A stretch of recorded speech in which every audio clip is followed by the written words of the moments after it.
My daughter-in-law altered my husband's will and kept me in the dark for 3 years. I didn't cry. I didn't raise my voice. I simply folded the papers she handed me and placed them back on the attorney's table as if they were nothing more than a grocery list. I understand, I said with a small smile that made both her and my son shift uncomfortably in their seats. They thought the meeting was the end of the story. They had no idea it was only the beginning. The drive home that day felt too quiet, even with the radio playing softly in the background. The altered will sat on the passenger seat beside me, its edges too crisp, too perfect. Nothing about it matched the life my husband and I built over 40 years. When I reached my driveway, the house looked the same as always, but stepping inside felt different. The silence wasn't comforting anymore, it was waiting. I hung my coat, made a cup of tea, and sat at the dining table with the folder.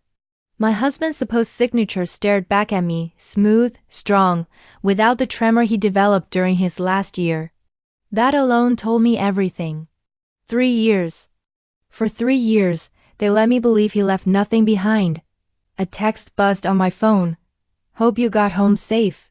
We'll talk soon. No apology, no explanation, just that. But the world has a way of sending truth at the right moment. That night, a familiar name appeared on my phone. Daniel Reed, my husband's longtime financial advisor, a man I hadn't heard from since the funeral. Mrs. Walker, he wrote, I need to speak with you.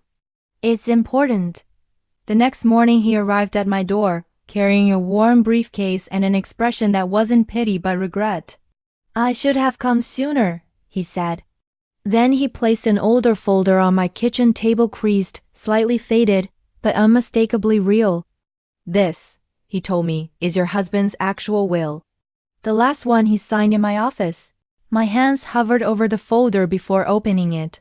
And there it was, my husband's handwriting, uneven but familiar, full of intention. The will listed everything under my name.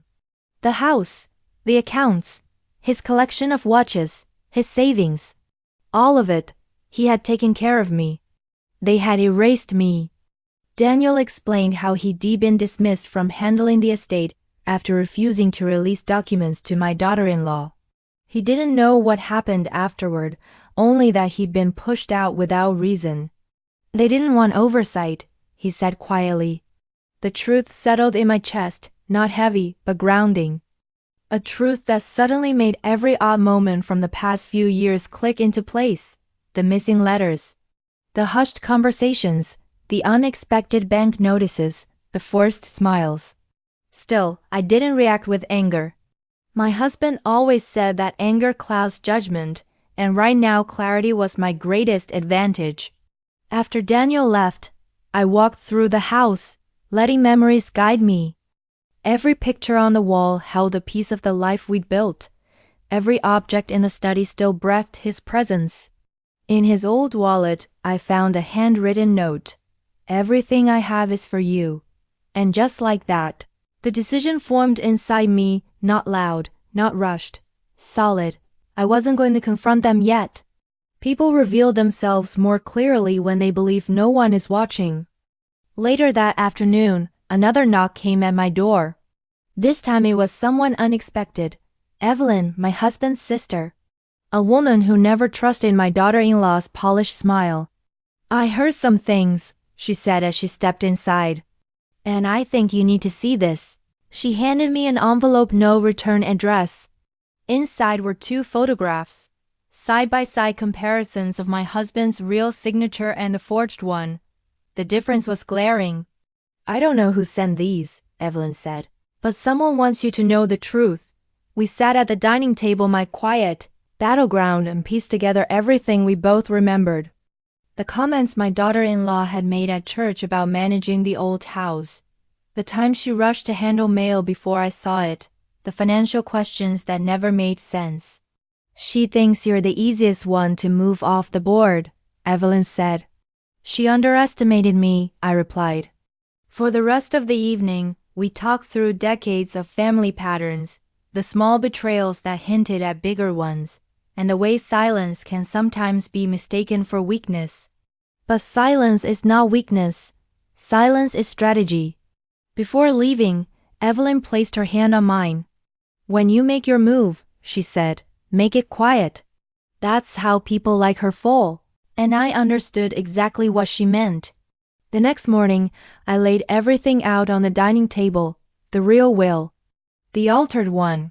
Daniel's documents. The anonymous photos. My own notes. Evidence doesn't shout, it simply stands. My daughter-in-law texted again, pretending nothing was wrong. My son called, his voice rehearsed and uncertain. I responded politely and briefly, giving them no emotion to read, no hint of the truth I held. They thought I was rattled.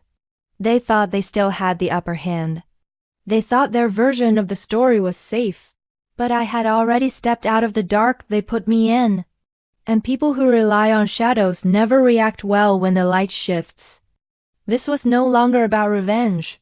It was about restoration of my husband's wishes, of my home, and of the dignity they tried to take from me. What came next would not be loud. It would not be dramatic. It would be precise, measured, and final. The truth was on my side now. And the truth doesn't need permission to rise. If you want to hear how this story unfolds and how justice finds its way back, make sure to subscribe to the channel and like this video. For the full continuation of this family journey, visit HT Everyday Family Stories. Link is in the description.